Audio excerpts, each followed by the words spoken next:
Hello, my next subject matter in credit reports and credit scores is the roller coaster of why your scores go up and then woo, your scores go down, and their twists and their turns, and they're just like, why is my credit score like changing?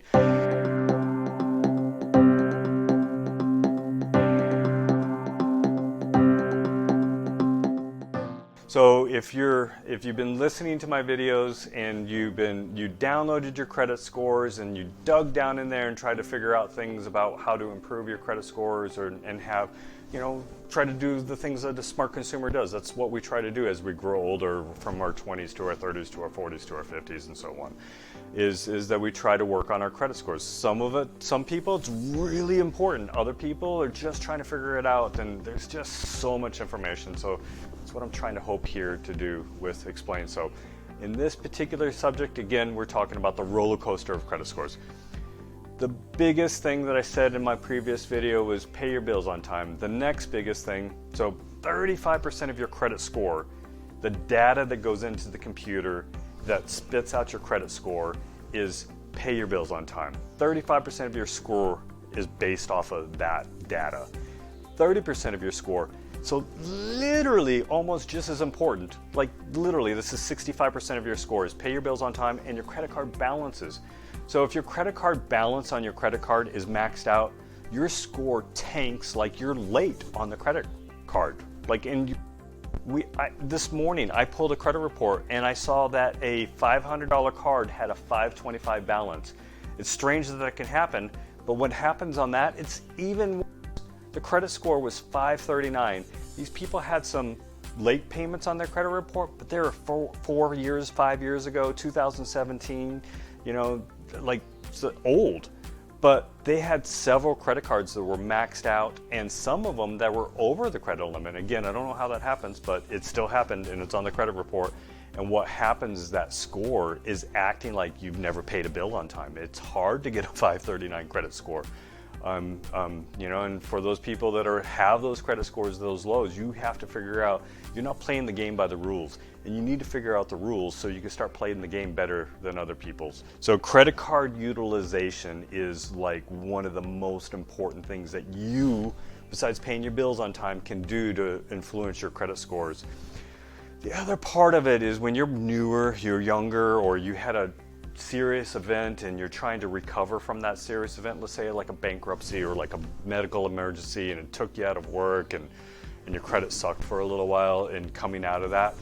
So the biggest thing that I use a story, and so I'm going to go to the nursery and I'm going to go buy a tree. I'm going to plant it into the ground, and then when I plant it in the ground, I put those posts next to the tree so when the wind blows that tree doesn't move, because that tree isn't mature yet. And so wind actually helps trees grow stronger.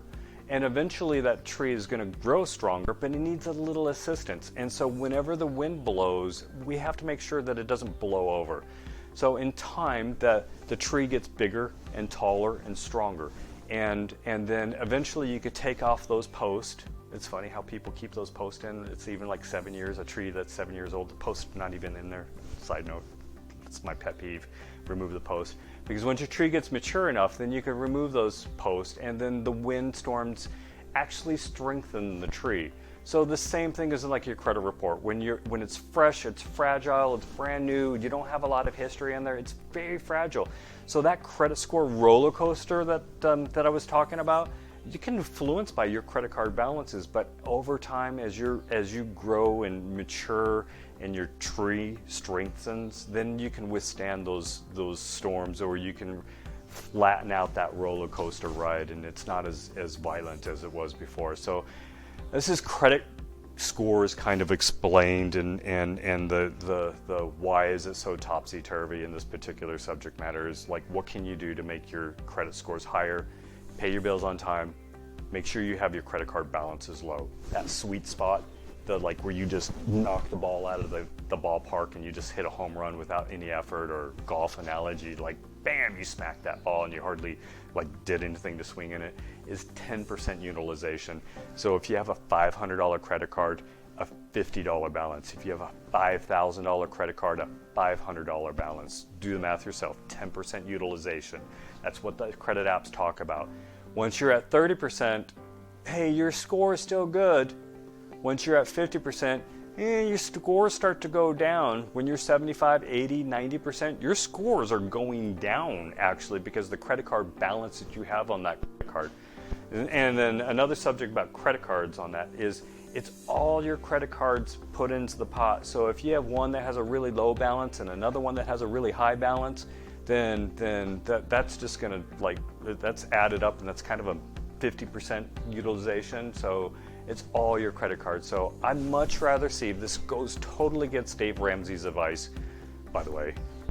A big fan of Dave Ramsey, but also if you're trying to borrow money and you're going to buy a house and you need to have a good credit score, you have to do these things. You just have to.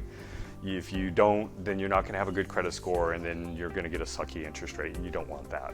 So I'd much rather see someone with two $1,000 credit cards at $500 balance or a $300 balance than one person or one credit card that has a $600 balance or $700 balance.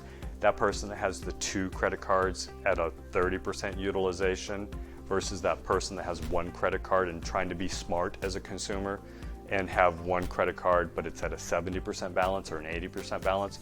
The people with the two credit cards are going to have the better score. People, I don't make up the rules. Sometimes, most of the time, I think I know what they are, but there's times that I'm mystified. But that's a fundamental thing that you have to know is credit utilization is the biggest thing that you can do for your credit score. So thank you for watching this video. Any questions, please give us a call. All of our information is on the end of the video or within the website and such. So thank you for listening to me, and we'll talk soon.